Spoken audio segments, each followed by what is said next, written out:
Hello students. So the topic which we are going to discuss today is fuel cell. So let's begin.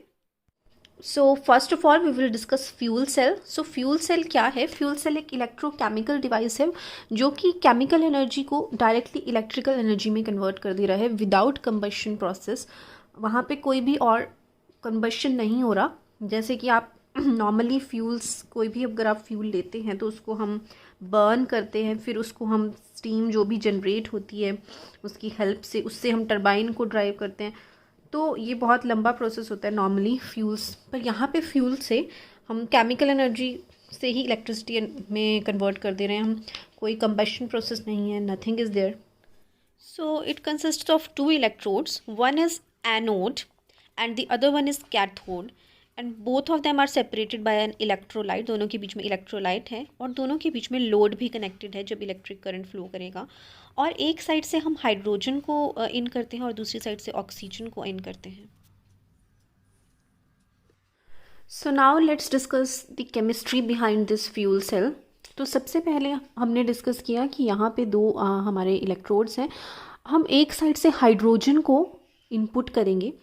तो यहाँ पे हमने hydrogen H2 से represent करते हैं एज यू ऑल नो. और hydrogen H2 को ही डिसोशिएट करके मैंने H बॉन्ड H लिख दिया है.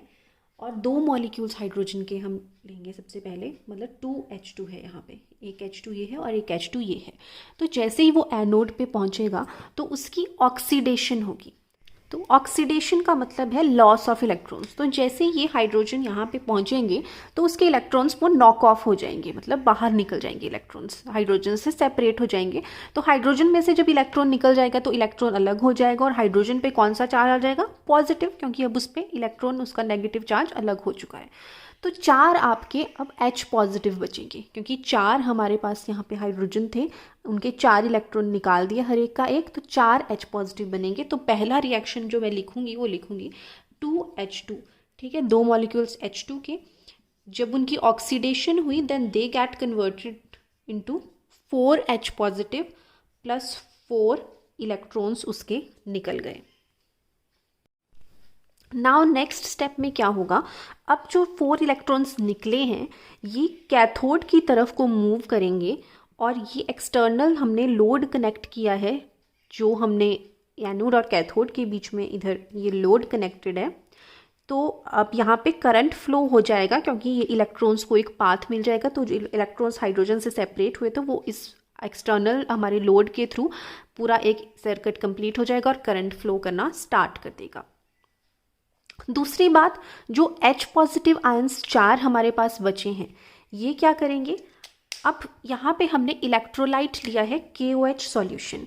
ठीक है, पोटेशियम हाइड्रोक्साइड. तो ये डिसोशिएट हो जाएगा आयंस में K positive and OH negative. तो चार अगर मैं KOH लूँ तो 4 आपको K पॉजिटिव OH नेगेटिव मिलेंगे, मतलब 4 OH नेगेटिव आपको मिलेंगे. तो 4 H positive in 4 OH negative के साथ रिएक्ट करके हमें वाटर के मॉलिक्यूल्स प्रोड्यूस करेंगे. तो रिएक्शन नेक्स्ट बनेगा कि 4H पॉजिटिव जो यहाँ पे बने हैं they will react with 4OH negative and you will get 4 molecules of water.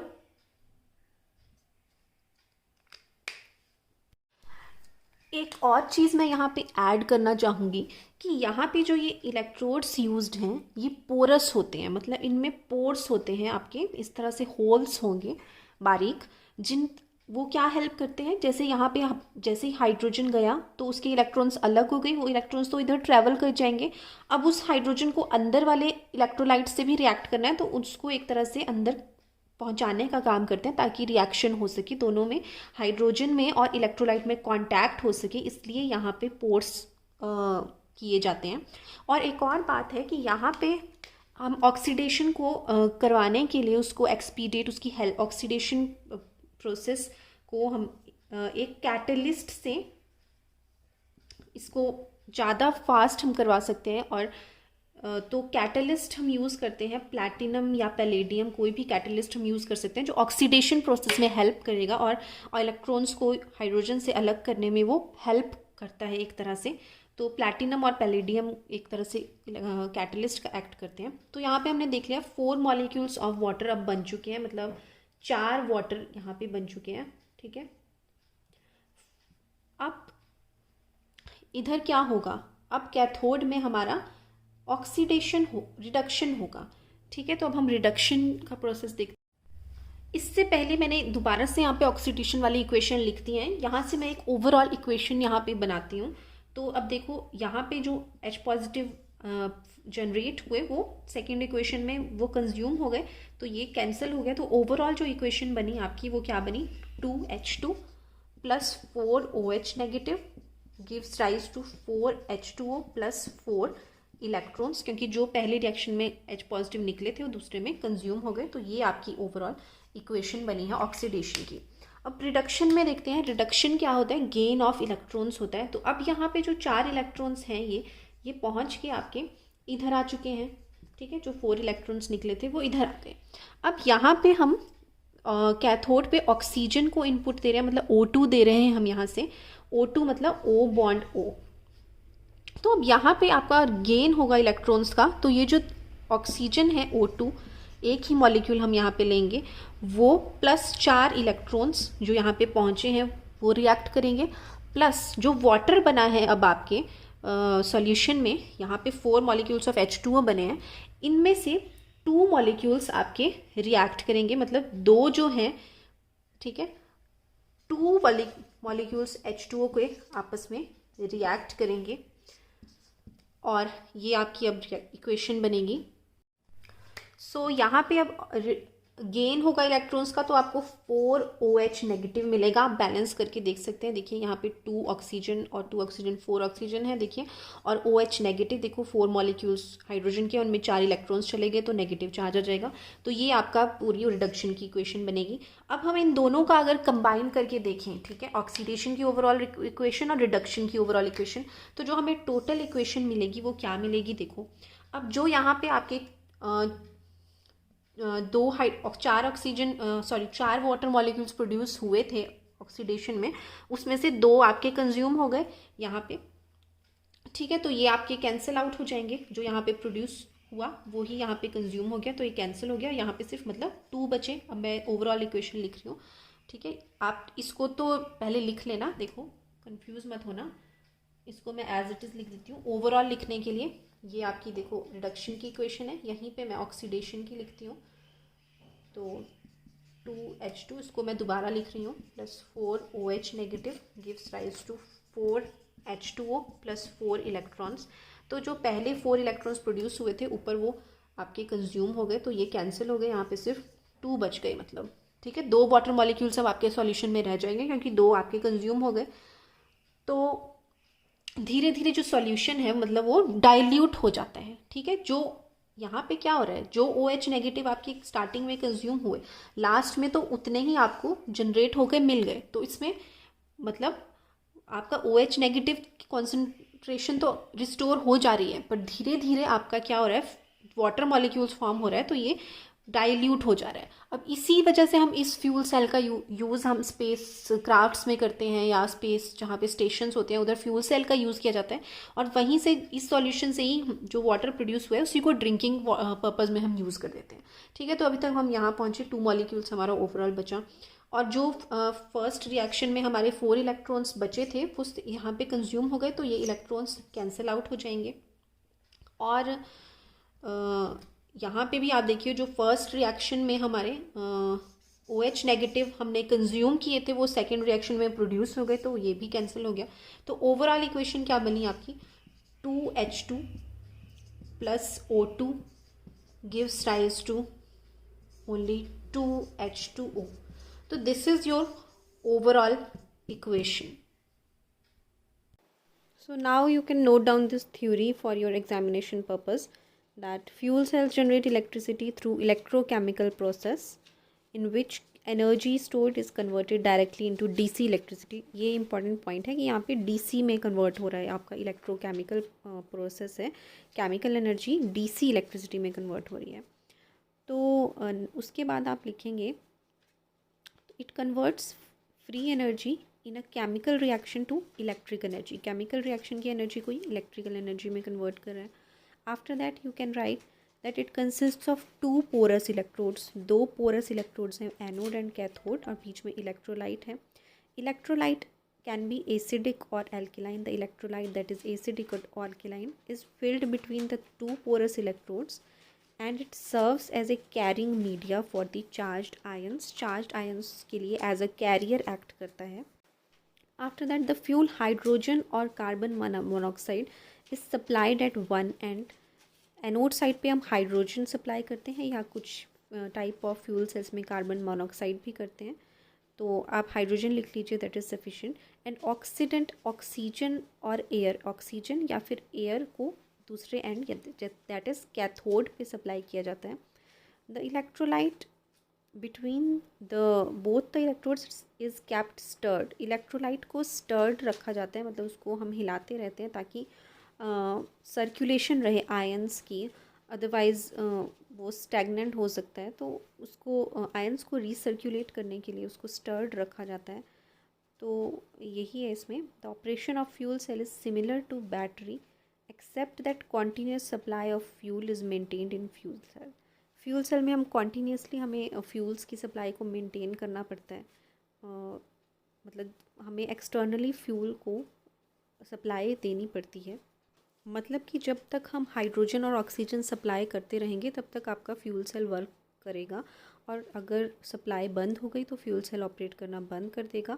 बल्कि बैटरी में डिफरेंस ये है कि बैटरी को रिचार्ज किया जा सकता है, बल्कि फ्यूल सेल को रिचार्ज नहीं किया जा सकता. उसको हमें फ्यूल को रिप्लेनिश करना पड़ेगा, मतलब फ्यूल को कॉन्टीन्यूसली उसकी सप्लाई को हमें मेंटेन करके रखना पड़ेगा, तभी आपकी एनर्जी जनरेट होगी. तो अभी तक हमने डिस्कस किया कि जो इलेक्ट्रोड्स हैं वो पोरस हैं. तो पोरस क्यों हैं, उसका रीज़न क्या है. Porous electrodes allow the fuel and oxidant ions to penetrate and make contact with the electrolyte. जो आपके आयंस फॉर्म हुए हैं, ठीक है, सिंपली आप लिख लीजिए, it allows the ions to penetrate and make contact with the electrolyte. Electrolyte के साथ वो रिएक्ट कर सकें, उसके साथ उसका कॉन्टैक्ट हो सके, इसलिए वहाँ पे आपके जो पोर्स किए जाते हैं एनोड एंड कैथोड में. तो यहाँ पे बस आपने यही सेंटेंस लिखना है, that porous electrode allow the ions to penetrate and make contact with the electrolyte. अब now let's talk about the size of the pores. तो जो पोर्स का साइज़ है वो ना ज़्यादा बड़ा होना चाहिए, ना ही ज़्यादा कम होना चाहिए. तो वो लिखा है कि the pore size is very critical to get effective capacity. ठीक है, सफिशेंट एनर्जी जनरेट करने के लिए उसका पोर साइज़ सफिशेंट होना चाहिए.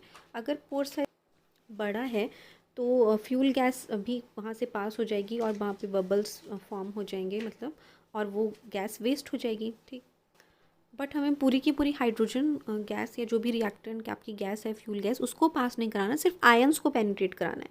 तो गैस को आपको अगर साइज़ बड़ा होगा तो गैस ही वहाँ से क्रॉस हो जाएगी, तो वो बहुत वेस्टफुल होगा.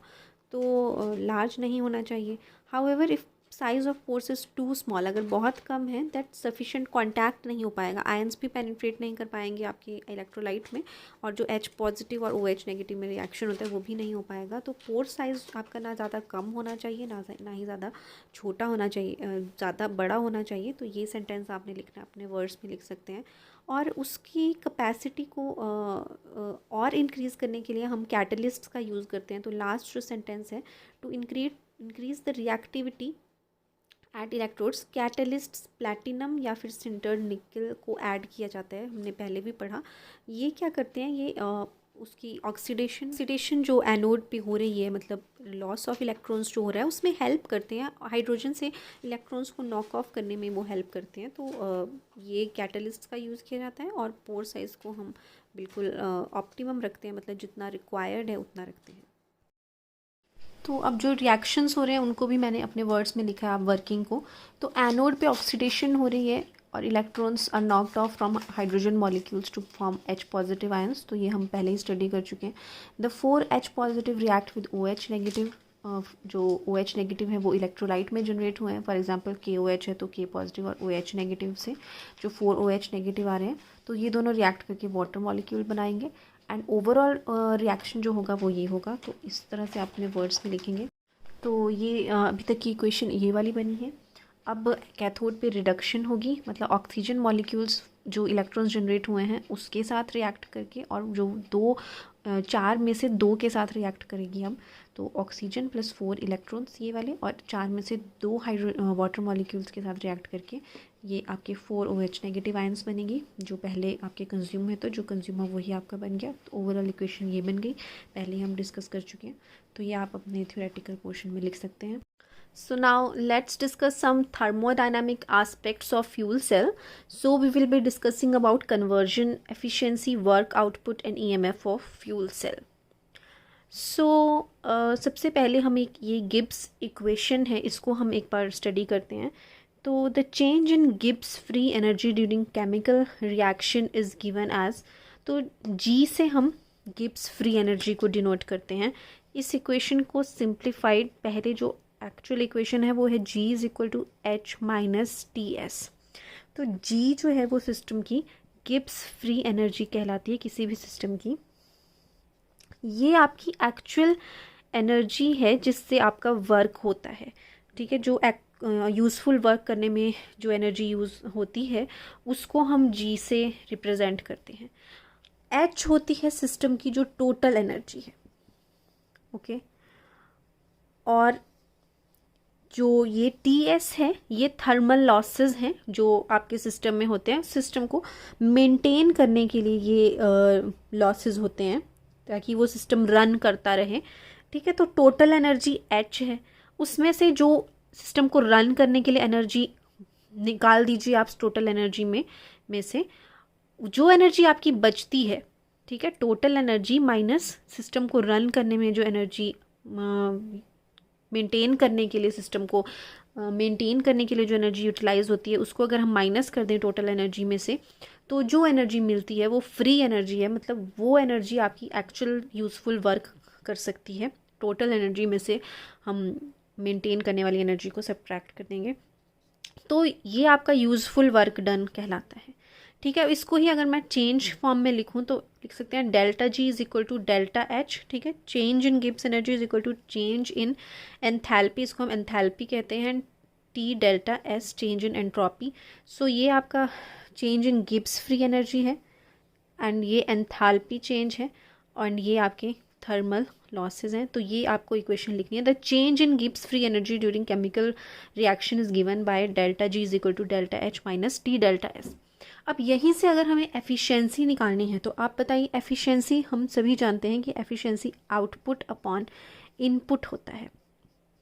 तो आप इस इक्वेशन से देख सकते हैं कि आउटपुट क्या होगा, एक्चुअल में यूज़फुल एनर्जी कितनी बच रही है आपकी, डेल्टा G है। तो delta G is your useful energy और सिस्टम की टोटल एनर्जी मैंने आपको बताया डेल्टा H है।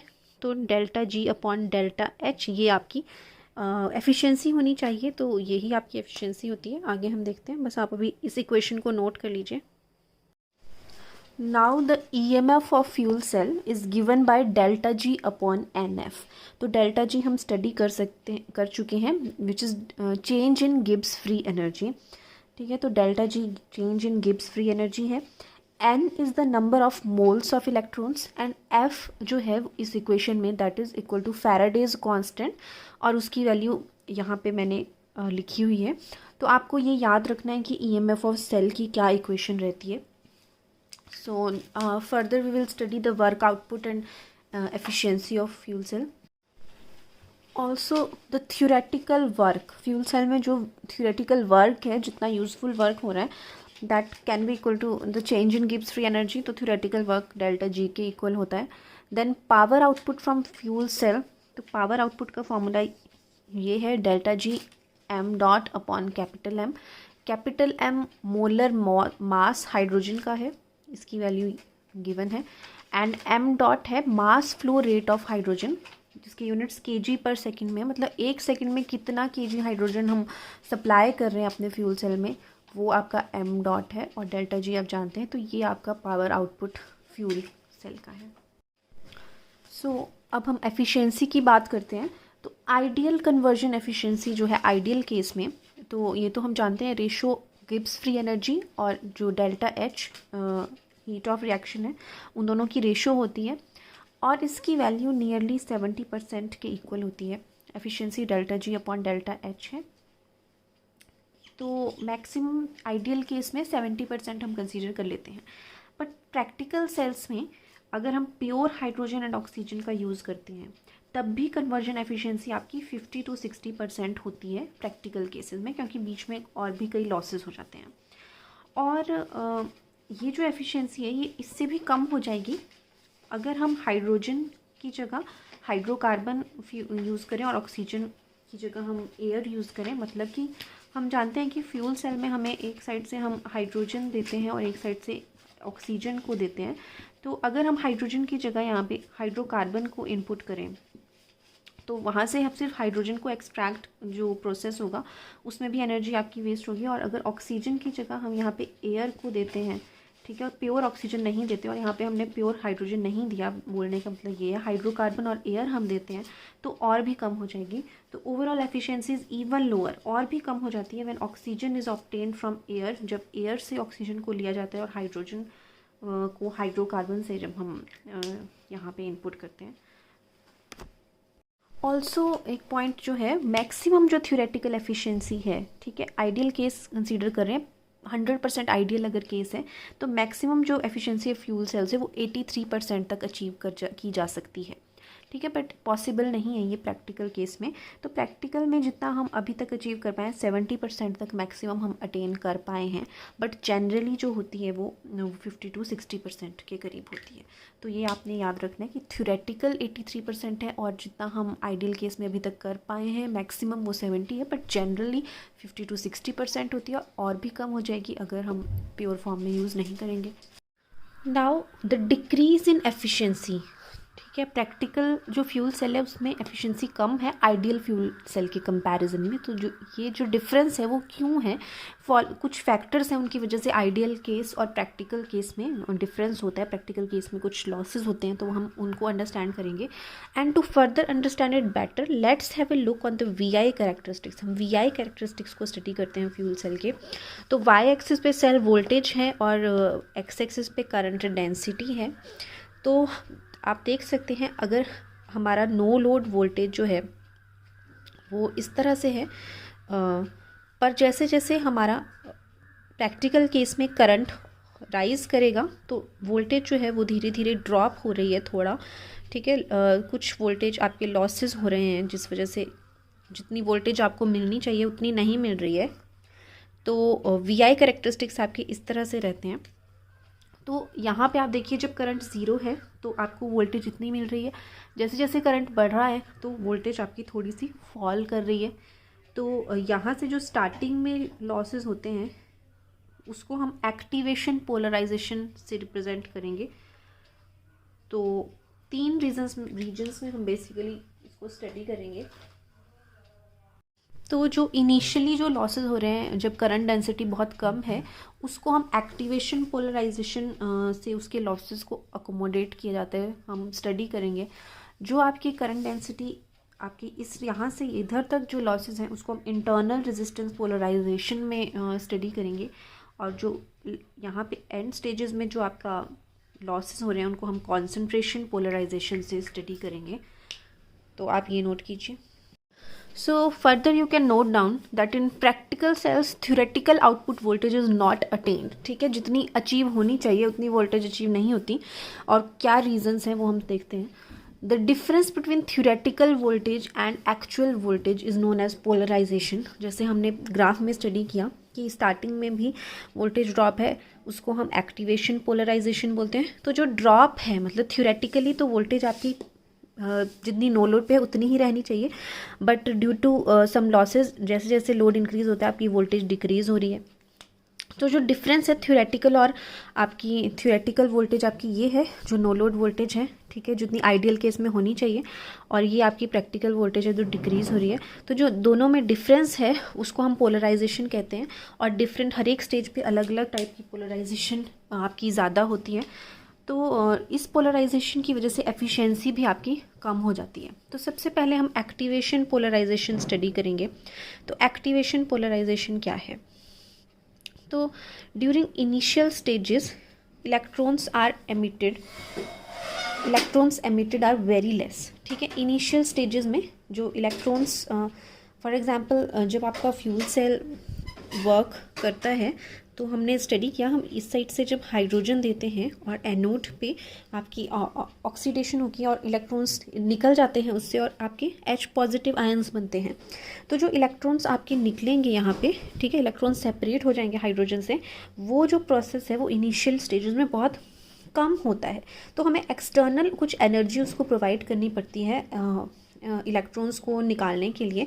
तो वही लिखा है, during initial stages electrons emitted are very less, some activation energy is supplied so that if sufficient number of electrons are emitted, जितने हमें रिक्वायर्ड हैं उतने इलेक्ट्रॉन्स आपके एमिट हो जाएं, इसलिए हमें एक्सटर्नल कोई एनर्जी सप्लाई करनी पड़ती है, जिसकी वजह से वोल्टेज ड्रॉप हो जाता है। ठीक है, एक्सटर्नल जो हमें वोल्टेज सप्लाई हम करनी पड़ती है, एक्स्ट्रा जो वोल्टेज इलेक्ट्रॉन्स को सेपरेट करने में जो खप जाती है वोल्टेज, उसकी वजह से कुछ वोल्टेज वहाँ पे भी ड्रॉप हो जाता है। ठीक है, इलेक्ट्रॉन्स को सेपरेट करने के लिए तो वहाँ पे वोल्टेज ड्रॉप होता है। अब इस लॉस को हम कैसे मिनिमाइज़ कर सकते हैं? By using catalyst. जैसे हमने स्टडी किया, हम प्लैटिनम या फिर निकल कैटलिस्ट का हम यूज़ कर सकते हैं जो इलेक्ट्रॉन्स को निकालने में हेल्प करते हैं। तो उससे अगर हम कैटलिस्ट का यूज़ करेंगे तो अब कम वोल्टेज वहाँ पे लगेगी इलेक्ट्रॉन्स को निकालने में, तो वो लॉस मिनिमाइज़ किया जा सकता है by using catalyst. By increasing the surface area, अगर हम सरफेस एरिया जो रिएक्शन है उसका हम इंक्रीज़ कर दें, ठीक है, तो भी आपकी बेटर वहाँ पे रिएक्शन हो सकता है, ऑक्सीडेशन हो सकती है। तो सरफेस एरिया को इंक्रीज़ करके ताकि रिएक्शन को ज़्यादा सरफेस एरिया मिल सके। और by raising the operating temperature, temperature को अगर हम बढ़ा दें तो भी आपके इलेक्ट्रॉन्स इजीली निकल जाएंगे। तो ये हमारे फैक्टर्स हैं एक्टिवेशन पोलराइजेशन का। अब इंटरनल रेजिस्टेंस पोलराइजेशन स्टडी करेंगे। Now second one is resistance polarization और इंटरनल रेजिस्टेंस पोलराइजेशन। तो अब सेल की इंटरनल रेजिस्टेंस में क्या क्या फैक्टर्स आएंगे आपके? इंटरनल जो सेल आपका फ्यूल सेल है उसकी अपनी ही जो खुद की रेजिस्टेंस होगी अपने इलेक्ट्रोड्स और इलेक्ट्रोलाइट के वजह से, वो इंटरनल रेजिस्टेंस बताती है। तो रेजिस्टेंस इलेक्ट्रोड की जो अपनी कुछ रेजिस्टेंस होगी, इलेक्ट्रोलाइट की भी अपनी रेजिस्टेंस होगी, और एक रेजिस्टेंस होगी जहाँ पे इलेक्ट्रोड और इलेक्ट्रोलाइट का कॉन्टैक्ट है, वो एक कॉन्टैक्ट रेजिस्टेंस भी होगी। तो इंटरनल रेजिस्टेंस में आ जाता है आपका इलेक्ट्रोड की रेजिस्टेंस, इलेक्ट्रोलाइट की resistance and the contact resistance between electrode and electrolyte के कॉन्टैक्ट में जो रेजिस्टेंस है। नाउ अब जो करंट फ्लो करेगा तो कुछ वोल्टेज ड्रॉप उस अपनी ही रेजिस्टेंस में भी कुछ वोल्टेज कंज्यूम हो जाएगी। ठीक है, तो अब जो नेट आउटपुट वोल्टेज लोड के क्रॉस मिलेगी वो कम मिलेगी आपको, क्योंकि अब सेल के भी अपना इंटरनल रेजिस्टेंस है। अगर हम इसको एक सिंपल इलेक्ट्रिकल डायग्राम से रिप्रेजेंट करें तो सपोज़ ये वोल्टेज जो है वो जनरेट हो रही है, नो लोड वोल्टेज, और ये सेल की इंटरनल रेजिस्टेंस है, और सपोज़ यहाँ पे हमने लोड कनेक्ट किया है, एक्सटर्नल लोड।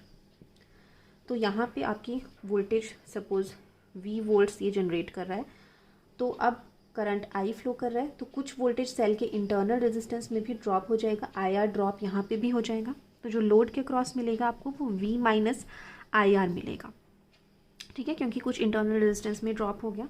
अब ये जो ड्रॉप हो रहा है ये जैसे जैसे करंट इंक्रीज़ करेगा, क्योंकि इंटरनल रेजिस्टेंस तो फिक्स रहेगी आपकी, अब जब करंट इंक्रीज़ करेगा तो वोल्टेज ये जो ड्रॉप हो रहा है वो भी इंक्रीज़ करेगा, तो टर्मिनल पे वोल्टेज आपको कम मिलेगी। सेम जैसे हम वोल्टेज रेगुलेशन करते हैं उससे आप कंपेयर कर सकते हो, क्योंकि खुद की ही उसमें जो आपका ड्रॉप हो जाएगा। तो जैसे जैसे करंट इंक्रीज़ कर रहा है वैसे वैसे वोल्टेज हमारा ड्रॉप हो रहा है, हम देख सकते हैं। और ज़्यादा करंट जब होगा उस टाइम वोल्टेज ज़्यादा ड्रॉप होगी, तो हायर जो करंट्स हैं यहाँ पे इस वाले रीजन में हम इंटरनल रेजिस्टेंस पोलराइजेशन का इफेक्ट ज़्यादा लेते हैं। स्टार्टिंग में हम एक्टिवेशन पोलराइजेशन लेते हैं क्योंकि तब इलेक्ट्रॉन्स की डेंसिटी कम होती है, उनको हमें ज़्यादा करने के लिए एक्सटर्नल वोल्टेज जो खप जाती है वहाँ पे उसकी वजह से लॉस हो जाता है। और लेटर स्टेजेस में इंटरनल रेजिस्टेंस में जो ड्रॉप होता है वो ज़्यादा होता है, उसकी वजह से आपका टर्मिनल पे आप वोल्टेज आपको कम मिलती है। अब उसको हमें कम करने के लिए रेजिस्टेंस, इंटरनल रेजिस्टेंस को कम करना है। ठीक है, तो at high current density, high current densities पे वोल्टेज ड्रॉप जो होता है इंटरनल रेजिस्टेंस में वो बहुत ज़्यादा हो जाता है। ठीक है, उसको मिनिमाइजेशन के लिए क्या कर सकते हैं हम? फर्स्ट है reducing the gap between electrodes, electrodes के बीच में अगर हम डिस्टेंस कम कर दें, एक तरीका वो है। सेकेंड है selecting proper shape of electrode to have minimum contact between electrode and electrolyte. Electrode की शेप कुछ इस तरह से हो कि जो कॉन्टैक्ट रेजिस्टेंस बन रही है इलेक्ट्रोड और यहाँ पे इलेक्ट्रोलाइट के बीच में वो कम हो, तो इनके बीच में हमें कॉन्टैक्ट कम से कम हो, इस तरह की शेप आप बनाएं। ठीक है, सेकंड है बाय यूजिंग कॉन्सेंट्रेटेड इलेक्ट्रोलाइट। अब इलेक्ट्रोलाइट की रेजिस्टेंस को डिक्रीज़ करने के लिए हम उसको ज़्यादा कॉन्सेंट्रेशन वाला इलेक्ट्रोलाइट हम ले सकते हैं, ताकि उसमें ज़्यादा आपके आयंस हों, तो उस वजह से कंडक्टिविटी इंक्रीज़ हो जाएगी। तो by using concentrated electrolyte. So last one is concentration polarization. तो कंसनट्रेशन पोलराइजेशन क्या होता है? अब मान लो आपका फ्यूल अब रन कर रहा है, अब काफ़ी टाइम जब आपका करंट इंक्रीज़ हो गया है, जब आपके फ्यूल सेल को रन करते हुए काफ़ी टाइम हो चुका है, करंट डेंसिटी इंक्रीज़ हो चुकी है, तो धीरे धीरे जो आपका इलेक्ट्रोलाइट है, जैसे यहाँ पे फ्यूल है और बीच में हम जानते हैं इलेक्ट्रोलाइट है, तो हमने स्टडी किया कि वहाँ पे आपके वाटर मॉलिक्यूल्स फॉर्म होते हैं, वो डाइल्यूट होता रहता है, तो उसकी कॉन्सेंट्रेशन में चेंजेस होते हैं। ठीक है, तो और भी कुछ आए यहाँ पे आपकी कुछ लेयर फॉर्म हो सकती है धीरे धीरे विद टाइम, जिससे जो रिएक्शन है उसमें उतना प्रॉपर रिएक्शन आपको नहीं होगा। ठीक है, due to formation of certain deposition of certain substances on the electrodes as well as dilution of the electrolyte. तो इन वजह से मतलब कंसंट्रेशन में जो चेंजेस आ गए इलेक्ट्रोलाइट में भी और इलेक्ट्रोड के भी, उससे आपका वोल्टेज ड्रॉप और ज़्यादा होता है, और ये मोस्टली प्रोमिनेंट होता है जब आपका हाई करंट डेंसिटी, बहुत ज़्यादा करंट डेंसिटी हो चुकी होती है, उस टाइम कंसंट्रेशन पोलराइजेशन का जो इफेक्ट है वो मैक्सिमम होता है। तो आप देख सकते हैं यहाँ पे करंट्स आता है, तो it appears at high current density. तो हम जानते हैं कि फ्यूल सेल में कॉन्टीन्यूस सप्लाई चाहिए होती है फ्यूल और ऑक्सीडेंट की। एक तरह से हम हाइड्रोजन देते हैं और एक साइड से हम ऑक्सीजन देते हैं, तो उनकी कॉन्टीन्यूस सप्लाई हमें मेंटेन करके रखनी पड़ती है।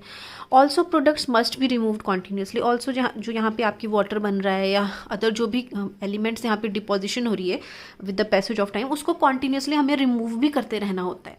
ठीक है, तो उस वजह से अगर वो प्रोसेस जो आपका डिपोजिशन ऑफ एलिमेंट्स और सब्सटेंसेस की वजह से जो वोल्टेज ड्रॉप है वो कंसंट्रेशन पोलराइजेशन है, तो प्रोडक्ट्स को कॉन्टीन्यूसली रिमूव करते रहना होता है। तो the concentration of fuel, electrolyte, catalyst significantly affect the performance of the cell. इनकी जो कंसंट्रेशन होती है उसकी वजह से परफॉर्मेंस पे बहुत फ़र्क पड़ता है। तो दो टाइप की कंसंट्रेशन पोलराइजेशन है, एक इलेक्ट्रोलाइट साइड और एक है गैस साइड पोलराइजेशन। तो इलेक्ट्रोलाइट साइड की पोलराइजेशन जो है, अब इलेक्ट्रोलाइट में हम कैसे कर सकते हैं पोलराइजेशन का effect minimize? By stirring continuously. अगर आपको हम उसकी हिलाएं, ठीक है, उसको किसी चीज़ से हम स्टर करते रहें, तो आयंस जो है वो सर्कुलेट रहेंगे। ठीक है, सारे लिक्विड में इक्वली बैलेंस्ड रहेंगे, तो स्टर करके और इंक्रीजिंग द कॉन्सेंट्रेशन। अब क्योंकि वो डाइल्यूट हो चुका होता है with the passage of time, तो उसकी हमें कॉन्सेंट्रेशन को इंक्रीज करके हम इसका इफेक्ट मिनिमाइज कर सकते हैं। गैस साइड पोलराइजेशन में हम जो जिस साइड से हम फ्यूल दे रहे हैं, तो वहाँ पे जो पोलराइजेशन हो रही है उसको हम कैसे मिनिमाइज़ कर सकते हैं? Design technique of electrodes, electrolytes loads को इस तरह से आप डिज़ाइन करें कि जो डिपोजिशन हुआ है उसकी वजह से जो कांटेक्ट है उनमें कोई ज़्यादा सिग्निफिकेंट फ़र्क ना पड़े। जो इलेक्ट्रोलाइट और फ्यूल में कांटेक्ट है उस पर with the passage of time कोई फ़र्क नहीं पड़ना चाहिए due to the deposition of certain layers. तो डिज़ाइन टेक्निक्स ऐसी होनी चाहिए। और एक और है इंक्रीजिंग द टेम्परेचर, तो टेम्परेचर बढ़ा के भी हम इसके इफेक्ट को ओवरकम कर सकते हैं। Now it's a very important topic, difference between fuel cell and battery. तो फर्स्ट पॉइंट है कि फ्यूल सेल इलेक्ट्रिसिटी प्रोड्यूस करता है, ठीक है, केमिकल रिएक्शन से वहाँ पे कन्वर्ट होता है chemical into electrical. But batteries electricity produce नहीं करता, वो स्टोर करता है। तो batteries do not produce, they store it. Second point is fuel cells depend on external supplies of fuel. इसमें हमें एक्सटर्नली बाहर से हाइड्रोजन और ऑक्सीजन को प्रोवाइड करना पड़ता है, whereas batteries do not depend on external supplies of fuel. वहाँ पे हमें एक्सटर्नली कोई फ्यूल प्रोवाइड करने की ज़रूरत नहीं होती। थर्ड पॉइंट है fuel cells consume reactants which must be replenished. अब जो फ्यूल्स हमने फ्यूल सेल्स में एंटर किए हैं, प्रोवाइड किए हैं, उनको टाइम टू टाइम दोबारा से हमें रिप्लेस करना पड़ता है। मतलब उसमें कभी भी फ्यूल की सप्लाई बंद नहीं होनी चाहिए, अदरवाइज इलेक्ट्रिसिटी जनरेशन स्टॉप हो जाएगी। बैटरीज में हमें कुछ एक्सटर्नल फ्यूल की सप्लाई प्रोवाइड करने की ज़रूरत नहीं होती। सेकेंड और थर्ड पॉइंट को आप कंबाइन करके भी लिख सकते हैं, that fuel cells depend on external supplies of fuel and the supply of fuels must be replenished from time to time, otherwise the cell will stop working. Similarly, on the battery side you can write that batteries do not depend on external supplies of fuel. So next point हमने पहले ही discuss कर लिया कि fuel cells can supply electricity as long as fuel and oxidant supplies are maintain. जब तक की supplies हैं तब तक की इलेक्ट्रिसिटी प्रोड्यूस होंगी। और बैटरीज दे गेट डिस्चार्ज, मतलब फ्यूल सेल डिस्चार्ज होने का इसमें कोई कंसेप्ट नहीं होता। Fuel cell they do not they do so without getting discharge. वहाँ पे डिस्चार्ज का कोई कंसेप्ट नहीं है, जब तक फ्यूल है तब तक इलेक्ट्रिसिटी जनरेट होगी, बल्कि बैटरीज आपकी डिस्चार्ज हो जाती हैं एज यू ऑल नो, और बैटरी को हम रिचार्ज कर सकते हैं। वेयर एज वहाँ पे आपको फ्यूल सेल में रिचार्ज करने का कंसेप्ट नहीं है। तो फिफ्थ पॉइंट आप देखिए कि electrodes in fuel cell do not take part in reaction as they act as catalyst. वहाँ पे जो इलेक्ट्रोड्स हैं फ्यूल सेल में, उसका काम सिर्फ इलेक्ट्रॉन्स को वहाँ से हम नॉक ऑफ करने के लिए कर रहे हैं, बाहर से एक्सटर्नल हम हाइड्रोजन प्रोवाइड कर रहे हैं। तो एज सच उसका रिएक्शन में कोई इन्वॉल्वमेंट नहीं हो रहा, सिर्फ वो हाइड्रोजन की ऑक्सीडेशन या रिडक्शन में हेल्प कर रहा है। बल्कि जो बैटरीज में है इलेक्ट्रोड्स होते हैं वो एक्चुअल में पार्ट लेते हैं। तो electrodes in batteries take part in reaction while charging and discharging. So next point है फ्यूल सेल में no charging is needed, whereas battery को हम चार्ज कर सकते हैं क्योंकि बैटरी डिस्चार्ज हो जाती है। ठीक है, तो मेन ये डिफरेंस यही है कि फ्यूल सेल में चार्जिंग की कोई ज़रूरत नहीं होती, पर फ्यूल की सप्लाई मेंटेन करनी होती है, और बैटरी में फ्यूल की सप्लाई का कोई लेना देना नहीं है, बल्कि वहाँ पे आप चार्जिंग कर सकते हो। नेक्स्ट पॉइंट है maximum power output of a fuel cell has a wide range from few kilowatts to some megawatts तक भी इसकी रेटिंग हो सकती है। बल्कि जो बैटरी है वो लो पावर रिक्वायरमेंट के लिए ही जनरली यूज़ होती है, लेस देन 1 किलोवाट के लिए। सो नेक्स्ट पॉइंट है फ्यूल सेल में हमें वाटर जो प्रोड्यूस होता है रिएक्शन में, उसको हमें निकालने का टाइम टू टाइम उसको मैकेनिज़्म चाहिए। तो वहाँ पे मोर मेंटेनेंस है, तो क्योंकि अरेंजमेंट आप पढ़िए इसको, because of arrangement for the supply of fuel and the removal of water they require more maintenance. ठीक है, और बैटरी में they require less maintenance. And last point is कि इसका लाइफ स्पैन फ्यूल सेल का शॉर्ट है, sorry long है, और जो बैटरी है उसका शॉर्ट लाइफ स्पैन है 3 to 5 years। So now we will discuss about sources of fuel cell. ये बहुत ज़्यादा कॉमनली आस्क्ड क्वेश्चन नहीं है, बट फिर भी आपको एक रीडिंग इसकी देनी ज़रूरी है।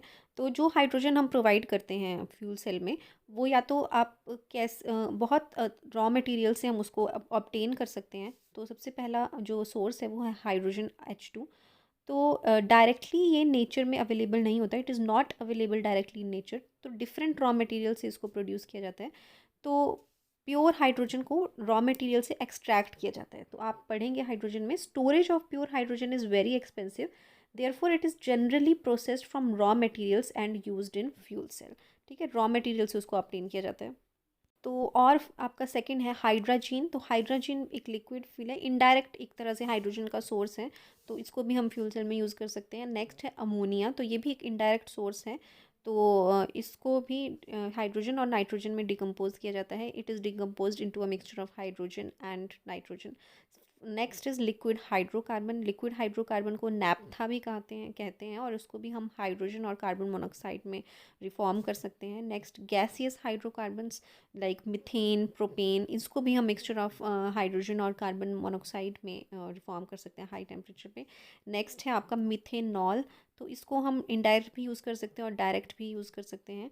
इसको भी हाइड्रोजन और कार्बन मोनोऑक्साइड में रिफॉर्म किया जा सकता है। तो बेसिकली यही आपके कॉमन है। प्राइमरी जो फ्यूल है वो हाइड्रोजन है, और हाइड्रोजन को ही ऑब्टेन करने के लिए हम hydrogen, ammonia, liquid hydrocarbon, gaseous hydrocarbon या मिथेनॉल का यूज़ कर सकते हैं। तो so let's discuss the advantages of fuel cell. तो फर्स्ट एडवांटेज है कि it is a direct conversion of fuel into electric energy. ठीक है, डायरेक्टली हम बस फ्यूल प्रोवाइड कर रहे हैं और इलेक्ट्रिसिटी जनरेट हो जा रही है। तो electric air pollution is practical nil there as there is no combustion of fuel. Fuel को यहाँ पे जलाने की आपको ज़रूरत नहीं है, जैसे कि हम स्टीम पावर प्लांट में फ्यूल से हम स्टीम प्रोवाइड करते हैं। तो यहाँ डायरेक्ट कन्वर्जन प्रोसेस है, कोई कम्बशन इन्वॉल्व नहीं है, तो पॉल्यूशन लेस है। सबसे बड़ी एडवांटेज ये है। So other advantages are कि they have higher efficiencies than diesel और gas engines। next is quiet operation, कोई noise नहीं है, कोई turbine rotating parts नहीं है, mechanical parts नहीं है। तो मिलिट्री एप्लीकेशंस में जहाँ पे सीक्रेसी आपको चाहिए वहाँ पे इसका यूज़ हम कर सकते हैं। नेक्स्ट है operating time is much longer. ठीक है, ज़्यादा टाइम तक ये चलती हैं as compare to batteries. Next है they produce high quality DC power. DC ये प्रोड्यूस करते हैं और हाई उसकी क्वालिटी ज़्यादा होती है। No cooling water is required, so it can be located at any place. ठीक है, कहीं पे भी इसको हम लोकेट कर सकते हैं। नेक्स्ट है आउटपुट इसकी इंक्रीज़ की जा सकती है, हम ज़्यादा अगर सेल्स यूज़ कर लें, ठीक है, एक सेल के बजाय अगर हम मल्टीपल सेल्स यूज़ करें तो आउटपुट उसकी इंक्रीज़ की जा सकती है। नेक्स्ट है लैंड रिक्वायरमेंट इसकी बहुत कम है जैसे कन्वेंशनल पावर प्लांट्स के कंपैरिजन में। आफ्टर दैट मेंटेनेंस कॉस्ट इसकी बहुत कम है क्योंकि मूविंग पार्ट्स नहीं हैं। और नेक्स्ट है produce only water and heat as by product, ठीक है, कोई हार्मफुल इसमें बाय प्रोडक्ट्स नहीं हैं। नेक्स्ट इज़ इनकी इसकी ट्रांसमिशन और डिस्ट्रीब्यूशन कॉस्ट प्रैक्टिकली निल है क्योंकि इसको आप लोड के नज़दीक कहीं पे भी लोड के नज़दीक लगा सकते हैं, तो ट्रांसमिशन की इतनी ज़रूरत भी नहीं है वहाँ पे, ठीक है, लोड सेंटर के नज़दीक ही होगा ये। तो नेक्स्ट है commercial fuels such as LPG, natural gas and biogas can be used after reforming, मतलब इनका यूज़ भी हम एज फ्यूल कर सकते हैं इसमें फ्यूल सेल में। Next they have cogeneration capabilities. तो fuel cell can be made into stacks and modules, मतलब बहुत सारे फ्यूल सेल्स को हम कंबाइन करके उसकी कैपेसिटी को इंक्रीज़ कर सकते हैं। तो इनको मल्टीपल एप्लीकेशंस में हम यूज़ कर सकते हैं और पोर्टेबल डिवाइसेस में भी हम इसको यूज़ कर सकते हैं, ठीक है, पोर्टेबल पावर प्लांट की तरह ये एक्ट करेगा। तो सबसे इम्पॉर्टेंट इसकी एप्लीकेशन, मेन एप्लीकेशन इसकी मिलिट्री एप्लीकेशंस में है क्योंकि ये बहुत क्वाइट हैं और कहीं पे भी हम इसको लोकेट कर सकते हैं, तो दे कैन ऑपरेट क्वाइटली। तो हम इनको मिलिट्री एप्लीकेशंस में यूज़ कर सकते हैं और they generate electricity without emission of gases and कोई नॉइस भी नहीं है, ना गैस प्रोड्यूस होगी, तो they can not be detected by the enemies, कोई हमारे दुश्मन जो हैं वो उसको डिटेक्ट नहीं कर सकते हैं। तो मिलिट्री एप्लीकेशन। सेकंड है स्पेस एप्लीकेशंस कि द फ्यूल सेल्स को हम स्पेस क्राफ्ट्स में यूज़ करते हैं, ठीक है, तो नासा में भी हम इसको नासा इसको यूज़ करता है अपने स्पेस क्राफ्ट्स में। तो जो हाइड्रोजन ऑक्सीजन फ्यूल सेल्स हैं उसका यूज़ किया जाता है और जो वाटर ऑब्टेन किया जाता है फ्यूल सेल से उसको हम ड्रिंकिंग पर्पज़ में भी यूज़ कर सकते हैं।